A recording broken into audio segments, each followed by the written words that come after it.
Yeah, I even promised that I would start off with a famous saying that opens a movie by Nanni Moretti, an Italian director, where this person is listening to the whole left-wing party of Italy talk, and then he just gets up and he says, "Say something left-wing!"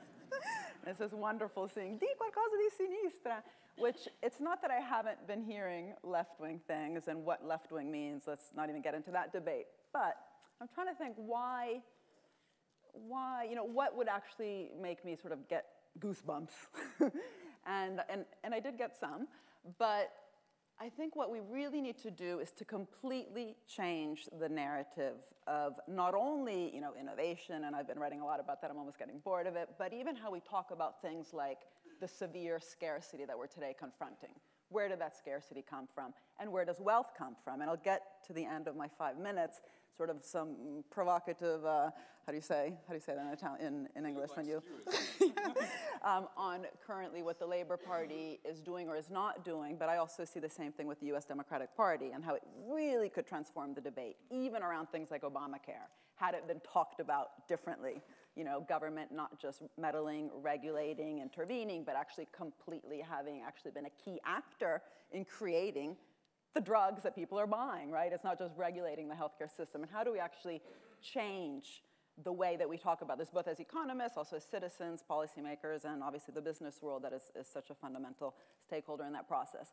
And so one of the ways that I've personally been trying to sort of change the framework, and Carlotta Perez and I have just written a paper also thinking about this together, and there's a short note by myself in your pack there, is that what we really need in terms of a framework is really to put aside this way that we talk about the role of public policy as simply fixing different types of problems, right? Which I won't go into it, but the obvious way we talk about this is fixing market failures.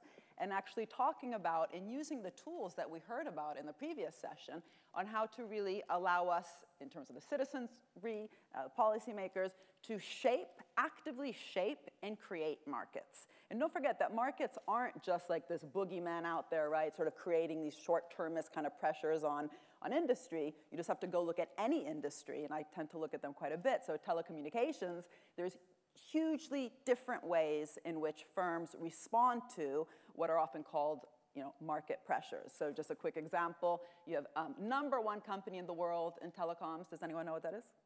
What company? Just yell it out. Get some audience intervention here. Or, starts with H? Huawei? Yes, very good.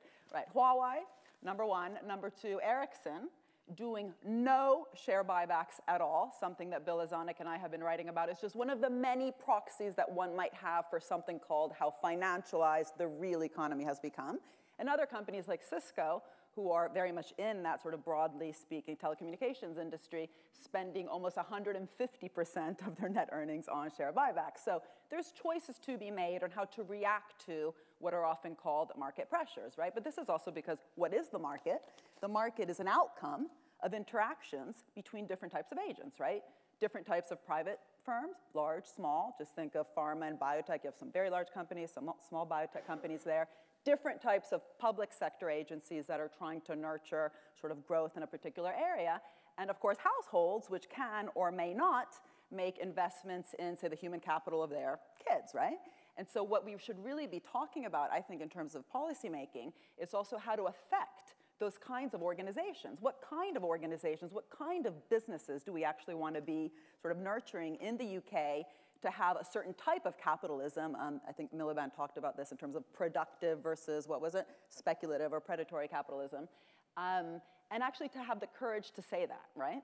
To actually talk about what kind of businesses and also what kind of public sector institutions might we need in order to do the really interesting, explorative kind of stuff that we were talking about before, learning organizations. Unfortunately, instead, we talk about sort of the market as there, which actually gives a whole series of excuses then to businesses to do or not to do things, because in fact what you often hear by businesses that the reason they are so financialized is they have to react to these shareholder pressures. But there's choices to be made. But the other way to really think about markets, and I often talk about this, is through Carl Polanyi's work, and he didn't talk about innovation, but if you really read his work carefully, it's absolutely fascinating what he says about the origin of markets. which is the capitalist market, right? So local and international markets have been around for kind of 3,000 years, but the capitalist market is A, recent, kind of 250, 300 years old. This, by the way, was a huge debate between Marx and Engels, which I won't go into. And two, was hugely shaped and actually founded, was forced in actually by state policies. So as soon as you sort of admit both these factors, the big question is how can we set up different types of policies as well as enable, you know, different types of democratic processes through citizenship and other sort of decision-making processes which create the kind of markets we actually want, yeah? And I just want to say that in order to do that, you not only need then all sorts of interesting policies from demand as well as a whole innovation chain, also diffusion and deployment, but you also have to completely debunk the usual story we're told of where wealth comes from in the first place. And I think it's interesting how some of the pre-distribution stuff that, you know, hackers' influence on the Labour Party was actually, could have sort of gotten there, and it kind of feels like it was abandoned, because it would have been really interesting to talk about also pre-distribution as a way to both explain how we got into the current mess we're in, why things didn't really get better during, you know, the crisis, and what we can actually be doing in the future. And it kind of feels like it's been left back. And so, you know, when I say deployment, by the way, because I heard the word diffusion a bit, but deployment's really interesting and diffusion's really interesting because all sorts of different technological revolutions that people at SPRU, Chris Freeman, Carlota Perez have looked at, it's not just that you need, you know, the kind of things that I write about, which is huge amounts of public money along the entire innovation chain, because actually venture capital is extremely short-termist, exit-driven. They want the returns in 3 years, and you actually need that kind of financing for 15 to 20 years, which is what we were just talking about in the coffee break, happens in places like Israel, Silicon Valley, China. But also, you need a vision for how to actually deploy these revolutions. And Carlota Perez, for example, has written a lot about how mass production, which was, you know, one of the big important revolutions, would have actually not had much effect on the entire economy without an idea of the direction through which it could get fully deployed. So things like suburbanization, people didn't just wake up and want to go live in the suburbs, you know, God forbid. It was an outcome, these changes in behavior, of huge amounts of policymaking. And so, for example, she says that green today, it's not really a revolution, because if you actually look at lots of these technologies, they're kind of existing. It's interesting also to relate that to what you were saying, Charles, in terms of existing resources. But it's redirecting the whole darn economy in a green direction so that the IT revolution, which has not been fully deployed, and people like Robert Gordon and Solo and all sorts of other people have been writing about this kind of lack of full deployment of the IT revolution, green could become a direction through which the IT revolution becomes fully deployed. But to do both that and actually having policymakers along with the citizenry and others to think about which direction might we actually be sort of steering the IT revolution to make it have a full effect, you need really confident government. You need a government that really understands its ability to shape and create markets. And what's interesting here, and I should probably end up because I always start talking and then I don't finish, so you have to at some point nudge me, maybe I should get closer, is we not only need like things like a New Deal, which lots of people are talking about, you know, all the sort of, you know, Stiglitz's and Krugman's talk about a New Deal. More and more, I look around the world, I think we just need a deal. There's no deal, right? And what do I mean by deal? If you look at Bell Labs, which, yes, we know it's not all about R&D, but you know what? It's a lot about R&D, and there's not enough R&D happening precisely in the countries that face, for example, the severe constraints in the Eurozone. The pigs completely, Portugal, Italy, Greece, and Spain, completely jump out as the countries that haven't been spending on R&D. So let's sort of not focus too much sometimes on R&D is not that important. Of course it's important, but you need all these other things. However, if we look at those private sector companies that did spend a lot on R&D in the IT revolution, and we don't have enough of those today in the green revolution. Energy companies are super financialized. Where did Bell Labs come from? You know, the famous laboratory in a private sector company, AT&T, or Xerox PARC. They were outcomes of a deal with government. You had AT&T, a huge monopoly, right? And government kind of looking at them and thinking, you know what? We could totally go after you. We really could. As long as you reinvest your profits into the real economy, okay, we will sort of let you, you know, survive, and not only, but actually along with you, co-invest in these big new opportunities, which later became the IT revolution. Bell Labs was an outcome of a deal between government and business, a provocation by government. Today we don't have that. We have government saying, oh, business, what would you like? Oh, life sciences strategy, great, no problem.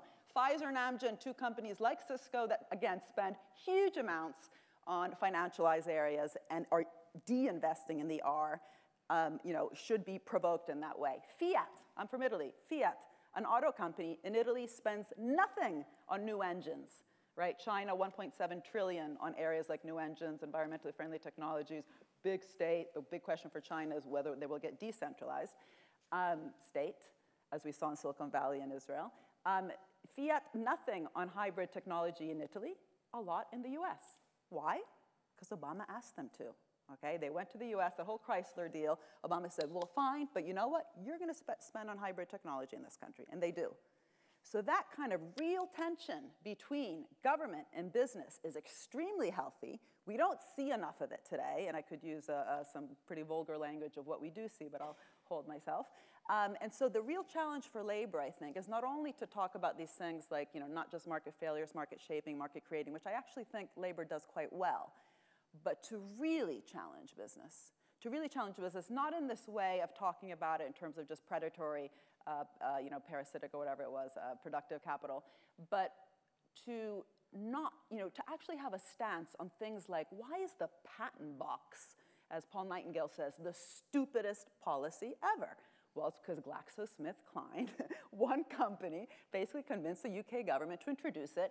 Anyone who knows anything about innovation knows it will have no effect on innovation spending, just on inequality, right? I mean, patents are already a monopoly. You don't have to target the income generated from the patents. You need to actually target the research that leads to it. And this patent box, which might lead to something like 3 to 4 billion loss of revenue, will have no effect on innovation.